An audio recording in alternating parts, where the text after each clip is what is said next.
Elaine Aron, a research psychologist at Stony Brook University, published a paper in 1997 that would eventually reach over 100 million people. The paper described a trait she called sensory processing sensitivity, a measurable difference in how certain nervous systems handle incoming stimuli. Her findings were precise, carefully bounded, and came with a long list of limitations. Then the internet got hold of it. Within a decade, the research had been compressed into a personality label, the highly sensitive person, and turned into a self-diagnosis industry. Books, quizzes, Instagram infographics, entire communities built on a single idea. You feel more because you're wired differently, and that makes you special. Aron herself has said more than once that this was not what the research showed. What the research showed was something far more interesting and far less comfortable. The first thing to dismantle is the pop version. There are 3 false narratives about sensitivity that circulate widely, and all 3 distort the actual science. False version 1. Sensitivity equals emotional depth. The idea that sensitive people feel more deeply, love more intensely, experience beauty more vividly, as though sensitivity is a romantic superpower. False version 2.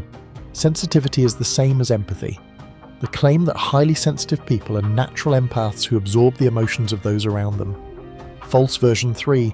Sensitivity is always a gift. The framing that says if the world is too loud for you, you're simply operating at a higher frequency. All 3 are appealing. All 3 sell well. None of them are accurate representations of what Aron measured. What Aron actually measured was processing depth. Her scale, the Highly Sensitive Person Scale, or HSPS, assesses how deeply a person processes sensory and emotional input, not how much they feel.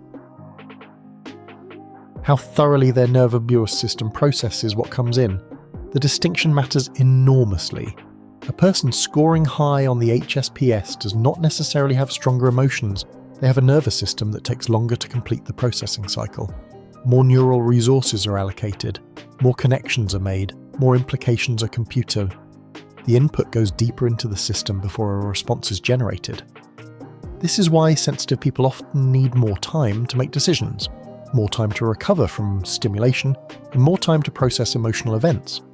It is not because they feel more, it is because their processing pipeline is longer, and this is where the science becomes genuinely important. In 2009, J. Belsky and Pluess proposed a framework called differential susceptibility.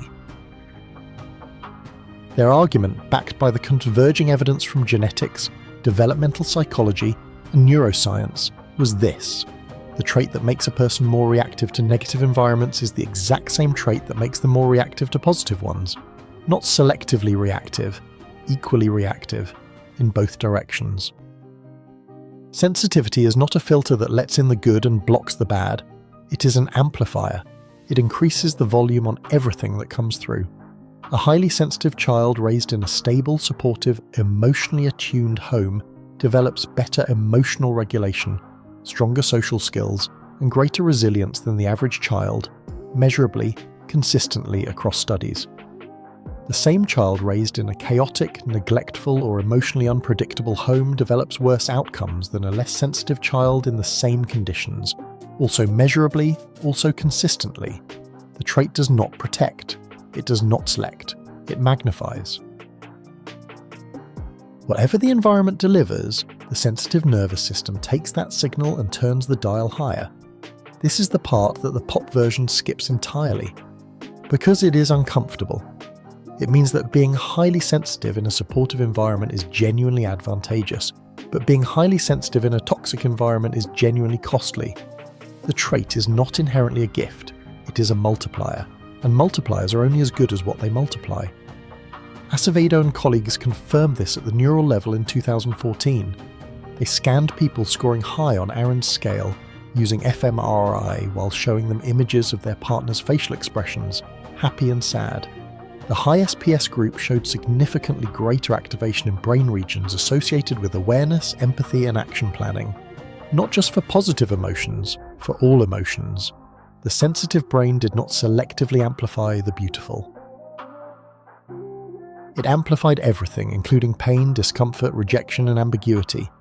The mirror neuron system and the insular areas tied to feeling what others feel were more active across the board. not just when the input was pleasant. And this leads to a distinction that most conversations about sensitivity avoid. Where does high sensory processing sensitivity end and clinical anxiety begin? Leonetti and colleagues addressed this directly in 2018 with a large-scale study designed to separate the two constructs. Their finding, SPSS and anxiety overlap in symptoms but differ in mechanism. Both produce heightened reactivity, both cause overstimulation in busy environments, both lead to avoidance of chaotic social situations. From the outside they look identical, from the inside the circuits are different. SPS is a depth of processing trait. The nervous system is doing more work per unit of input. Anxiety is a threat detection bias. The nervous system is interpreting neutral input as dangerous. The difference matters because the responses are opposite. SPS benefits from environments that match its processing depth. Quiet, meaningful, low-stimulation settings where the amplifier works in its favour. Anxiety benefits from gradual exposure to the avoided stimuli, the opposite of retreat.